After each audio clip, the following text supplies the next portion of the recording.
Sir నమస్కారం sir. నమస్తే అండి. Sir deputy CM Pavan Kalyan గారు కుటుంబ సమేతంగా కుంభమేళకెళ్లారు. అక్కడ స్నానాలు కూడా చేయడం చూసాం సార్.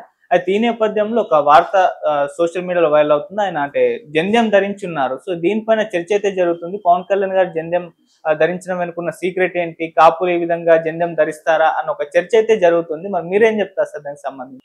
అంటే ఆయన జంధ్యం ధరించటం ఎందుకు అనేది చాలా కాలంగా ఉంది. ఆయన అజ్ఞాతవాసి సినిమా టైంలో కూడా ఈ చర్చ జరిగింది. ఆ టైంలో కూడా అంటే ఆ టైంలో ఆ సినిమాలో ఆయన టీషర్ట్ వేసుకుని ఒక షాట్ ఉంటుంది.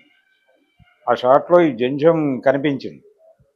కనిపించేసరికి ఈయనేమిటి ఏదో జంధ్యం వేసుకున్నట్టున్నాడు అని అన్నారు ఆ రోజుల్లో. నిన్న ఆయన స్నానం చేసిన వీడియోలు అవన్నీ సోషల్ మీడియాలో వస్తుండగా ఈయన జంధ్యం వేసుకున్నాడంటే ఆ పక్కన త్రివిక్రమ్ శ్రీనివాస్ కూడా కనిపించాడు. ఆయన ప్రేరణతోనే ఈయన జంధ్యం వేసుకున్నాడు, ఈయనకు ఉపనయనం చేశాడా అని కూడా ఆ రోజుల్లో చర్చ జరిగింది. అజ్ఞాతవాసి టైంలో చర్చ జరిగింది. మళ్ళీ నిన్న వాళ్ళిద్దరూ కలిసి కనిపించటం, ఈయన జంధ్యంతో కనిపించటం. అలాగే చిరంజీవి గారు ఏదో సినిమాలో స్నానం చేస్తున్నప్పటి ఫోటో ఒకటి పెట్టి కంపేర్ చేస్తూ మరి వీరేసుకోలేదంటే వారేసుకున్నారేమిటి అని ఇలా రకరకాలుగా వ్యాఖ్యానాలు చేస్తున్నారు. అయితే జంధ్యం అనేది జనరల్గా ద్విజుడు అంటారు బ్రాహ్మణులు. ద్విజుడు అంటే 2 జన్మలు ఎత్తినవాడు అని.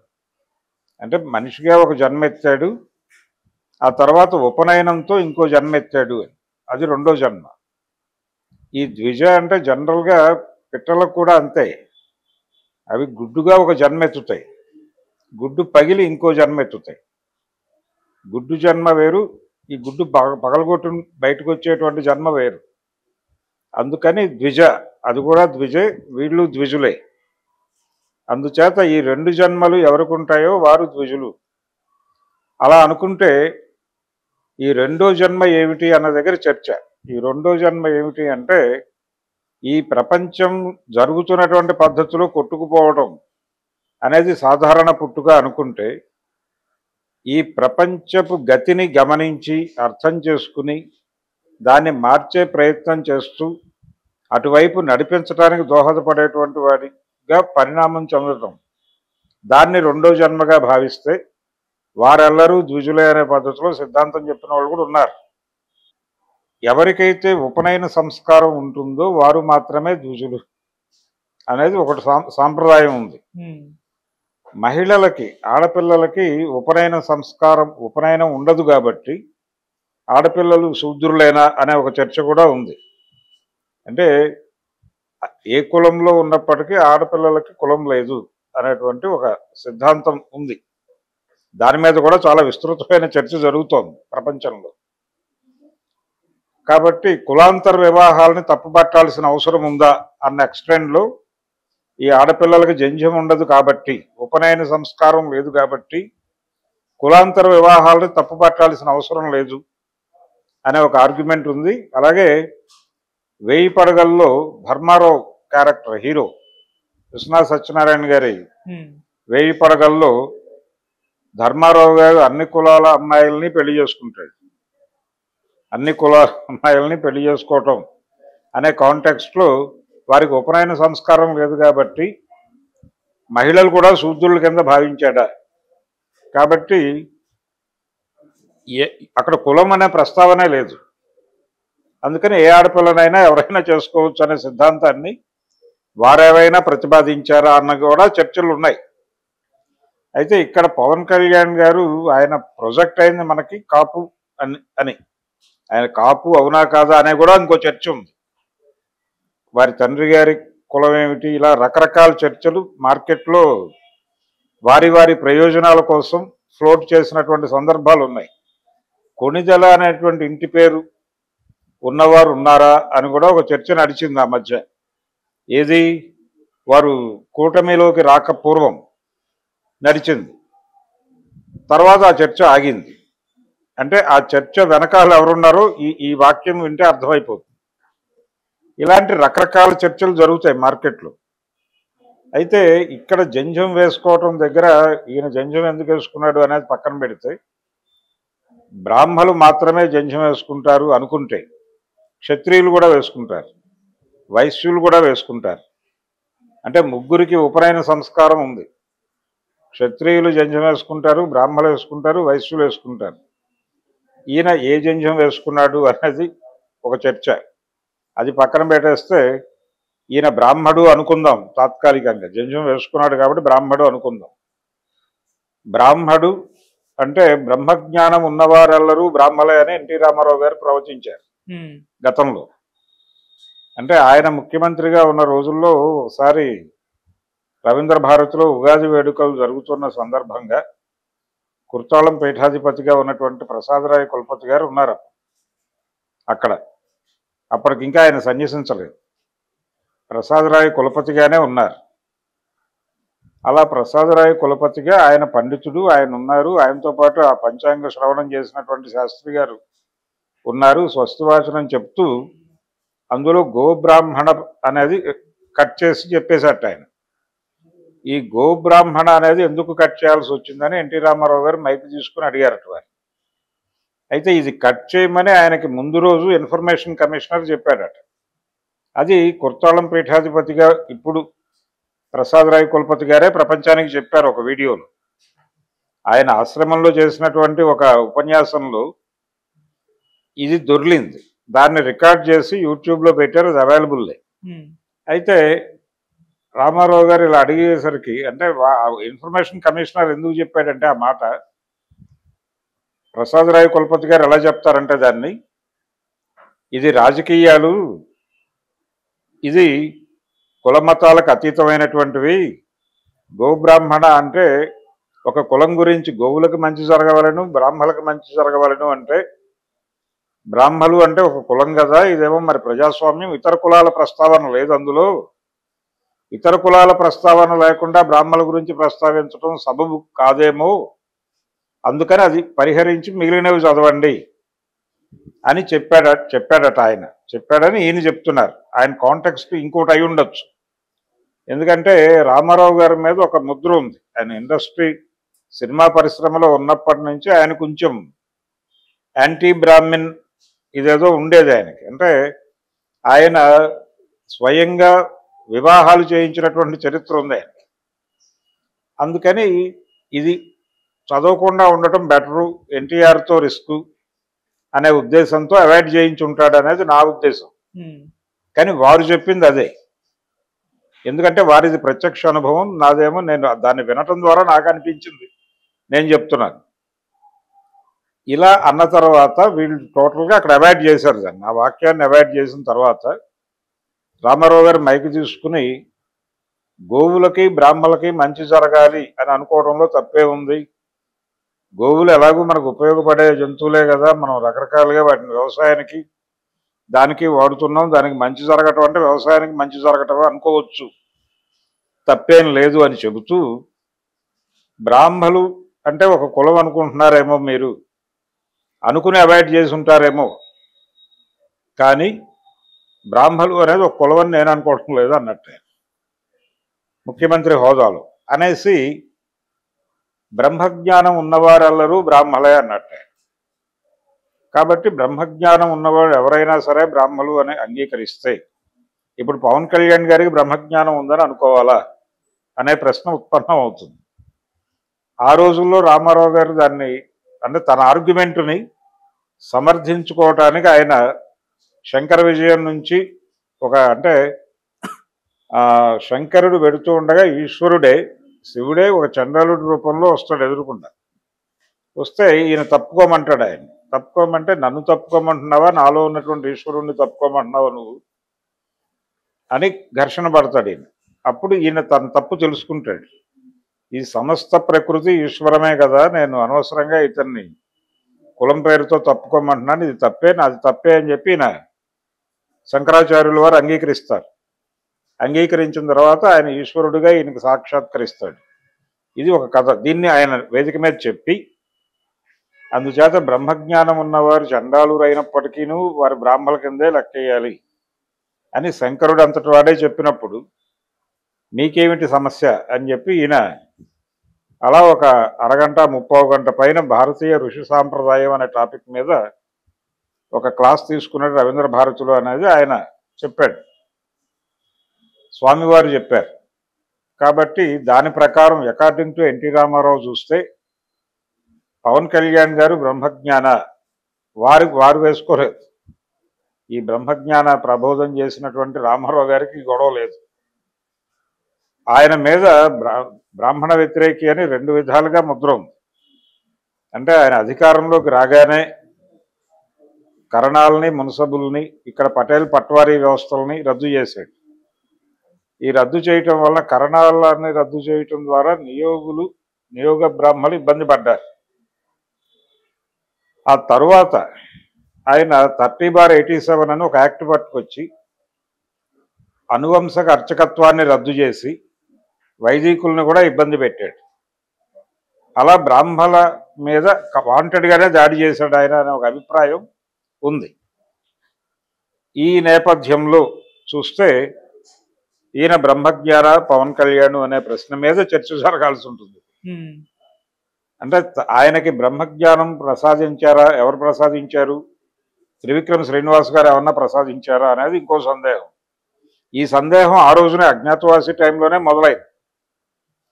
ఇంకొక చర్చ ఏంటంటే ఆయన కొంత లెఫ్ట్కు ఉండేవాడు పవన్ కళ్యాణ్. లెఫ్ట్కు ఉండి మాస్టర్జీ వీళ్ళందరినీ దగ్గరకు తీసుకుని ఉండేవాడు. ఆయనతో పాటలు రాయించుకున్నాడు తన సినిమాల్లో. జానీ సినిమాలో పాటలు రాశాడు ఆయన. నారాజు కాకురమ్మ అన్నయ్య అనే ఓ పాట ఉంది. నవాబులు నిర్మించిన నగరంలో ఉంటూ కులమతాల గొడవలు మీకు ఎందుకు రన్నా ఇలాంటి పాటలు పెట్టుకున్నాడు. రామ మందిర వివాదం మీద కూడా ఆయన నెగిటివ్ స్టేట్మెంట్ ఇచ్చాడు. అలాగే ఖుషీ సినిమాలో లిబరలైజ్డ్ ఎకానమీ మీద సెటైర్లు వేస్తూ ఒక పాట ఉంది. ఇలా రకరకాలుగా ఆయన లెఫ్ట్గా ప్రొజెక్ట్ అయ్యేటువంటి ప్రయత్నం ఒక దశలో జరిగింది. గద్దర్తో కూడా సన్నిహితంగా మెలిగిన సందర్భాలు ఉన్నాయి. అయితే సడన్గా ఆయన తన బండిని రైట్కి తిప్పాడు. రైట్కు తిప్పి రైటే నిజం అనే దిశగా వెళ్ళి అజ్ఞాతవాసి సినిమాలో ఆయన జంజం వేసుకుని కనిపించిన తర్వాత ఆయన పార్టీ పెట్టాడు. పార్టీ పెట్టిన తర్వాత అందరూ అనుకున్నట్టుగానే, అంటే ఆయన అప్పటికే రైటుకు తిరుగున్నాడు. జంజం వేసుకుని కనిపించిన క్షణమే అంతకు ముందే ఈ లెఫ్ట్ బ్యాచ్ మొత్తం బయటకు వచ్చేసింది. త్రివిక్రమ్ ఎంట్రీ తర్వాత వారు ప్రవేశించారు, మేము ఎగ్జిట్ అయ్యామని చెప్పి కూడా అందులో 2-3 బయట వ్యాఖ్యానించారు.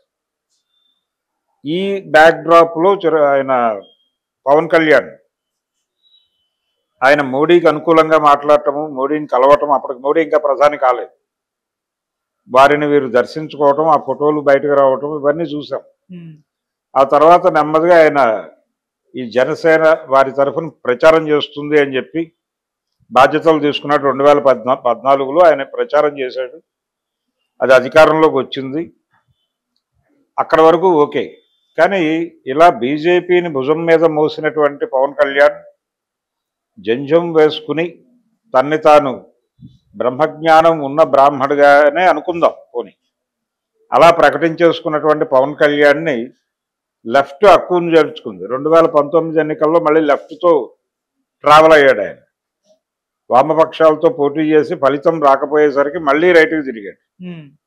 ఇలా జిగ్జాగ్ వేలో ఆయన ప్రయాణం నడిచింది. రామారావు గారు కూడా లెఫ్ట్తోనే ఎక్కువ ట్రావెల్ అయ్యాడు. ఆయన ఎక్కువ కాలం ట్రావెల్ అయినటువంటి పార్టీలు సిపిఐ సిపిఎంలే ఆయనతో ట్రావెల్ అయినవి. ఆయన కాషాయము, వీరేమో ఎరుపు, ఈ రెండు కలిసి ట్రావెల్ అయినటువంటి ఒక విచిత్రమైన సందర్భం. ఒక్క నాదెండ్ల వెన్నుపోటు సమయంలో జరిగినటువంటి ప్రజాస్వామ్య పోరాటం, ఆ సమయంలో మాత్రమే బీజేపీతో సన్నిహితంగా ఉన్నాడు ఆయన. ఆ తర్వాత జరిగినటువంటి ఎన్నికలు 85లో జరిగినటువంటి ఎన్నికల్లో బీజేపీ పట్ల కొంత సాఫ్ట్గా వ్యవహరించిన సందర్భం కూడా ఉంది తెలుగుదేశం పార్టీ నుంచి. ఆ తర్వాత మళ్ళీ డీవియేట్ అయ్యాడు ఆయన. డీవియేట్ అయిన తర్వాత రామారావు గారు చేసిన 100 తప్పులని వాళ్ళ పుస్తకం వేశారు, కోర్టులో కేసులు వేశారు ఎన్టీఆర్ మీద, రకరకాలు జరిగినాయి. ఆలే నరేంద్ర గారు ఊరూరా ఆ సభలు పెట్టి ఆ పుస్తకావిష్కరణలు చేశాడు. అప్పటి నుంచి తర్వాత ఎప్పుడో ఒకసారి అద్వానీ గారితో ఆయన అన్నమాట పేపర్లో బ్యానర్ ఐటమ్గా వచ్చింది, మీ కాషాయం వేరు మా కాషాయం వేరు. ఇది ఒక ధోరణి, ఎన్టీఆర్ ధోరణి. పవన్ కళ్యాణ్ గారిది ఇదొక ధోరణి. ఈయన కమిటెడ్గా, ఆయనేమో క్రిటికల్, ఎన్టీఆర్ క్రిటికల్గా మాట్లాడాడు ఆ రోజు.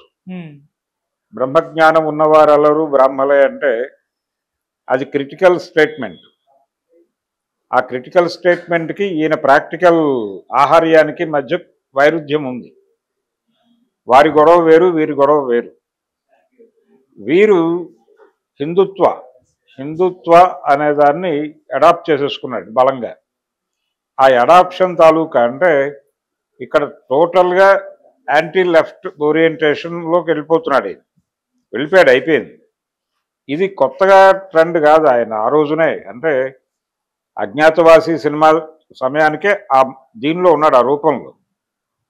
అలాగే ఇప్పుడు ఆయన ఆహార్యం చూస్తే అర్థమవుతుంది.